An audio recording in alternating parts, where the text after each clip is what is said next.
Le Sahel, une ceinture semi-aride qui traverse l'Afrique, est confronté à une convergence de défis. Parmi ceux-ci figurent dans le changement climatique, la pauvreté et l'instabilité politique. À ces difficultés s'ajoute la montée de l'extrémisme violent, qui sévit dans la région depuis plus d'une décennie. Ces dernières années, le Sahel a connu une transformation spectaculaire de son paysage géopolitique. Cela se manifeste notamment par la formation de nouvelles alliances et le déclin des partenariats traditionnels. Le Sahel est devenu un terrain d'affrontement pour les puissances mondiales. Ceci est principalement dû à l'importance stratégique de la région. Ses vastes ressources minérales et sa proximité avec l'Europe en font une zone d'intérêt pour divers acteurs internationaux. Comprendre les dynamiques actuelles au Sahel est crucial pour élaborer des politiques efficaces afin de relever les défis multiformes auxquels il est confronté. La lutte pour la stabilité et l'influence au Sahel est loin d'être terminée. Cependant, l'émergence de nouvelles alliances et l'évolution du paysage géopolitique offrent à la fois des opportunités et des risques. La communauté internationale doit naviguer avec prudence dans ces complexités afin de soutenir une paix et un développement durable dans la région. Face à la montée des défis sécuritaires et économiques, un nouveau bloc régional a émergé au Sahel.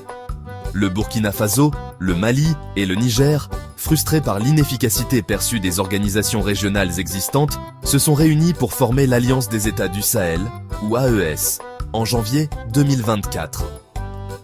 La création de l'AES a marqué un tournant significatif dans les dynamiques régionales, signalant un désir de plus grande autonomie et de contrôle sur leur destin. L'AES s'est fixé des objectifs ambitieux en matière d'intégration et de coopération régionale.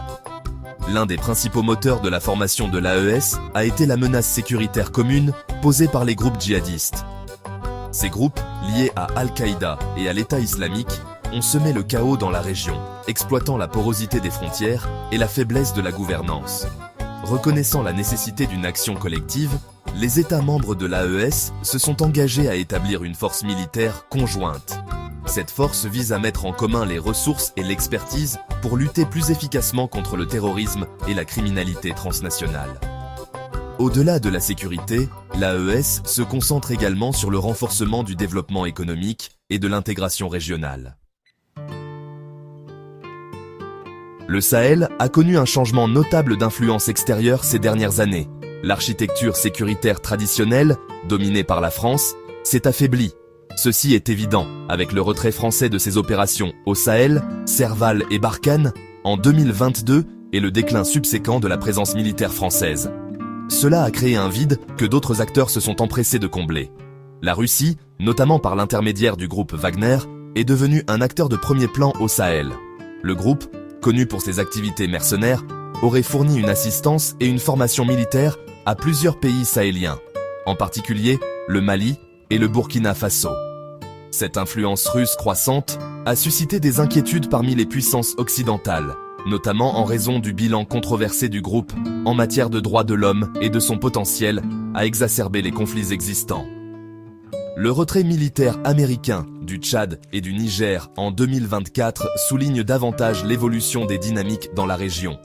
Bien que les États-Unis maintiennent une présence limitée axée sur la lutte contre le terrorisme, leur empreinte réduite a soulevé des questions quant à leur engagement à long terme au Sahel. Cela a conduit certains à affirmer que les États-Unis risquent de céder du terrain stratégique à la Russie et à d'autres acteurs. Le Sahel se trouve à un tournant critique. La convergence des menaces sécuritaires, de l'instabilité politique et de la compétition géopolitique présente des défis importants pour la stabilité et le développement de la région. La montée en puissance de l'AES et l'évolution des alliances démontrent la volonté des pays sahéliens de prendre en main leur avenir. La communauté internationale, et en particulier les puissances occidentales, doit recalibrer son approche au Sahel. Au lieu d'imposer des solutions externes, il est de plus en plus nécessaire de donner la priorité à l'appropriation locale et de soutenir les initiatives régionales. Cela nécessite de dialoguer avec un éventail plus large d'acteurs, y compris les organisations de la société civile et les communautés locales. Les stratégies occidentales devraient se concentrer sur le renforcement de la gouvernance, la promotion du développement économique et la lutte contre les causes profondes de l'instabilité.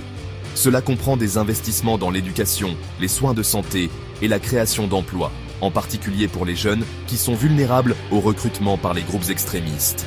De plus, il est crucial de s'attaquer à l'impact du changement climatique, qui exacerbe la rareté des ressources et alimente les conflits, pour la stabilité à long terme du Sahel.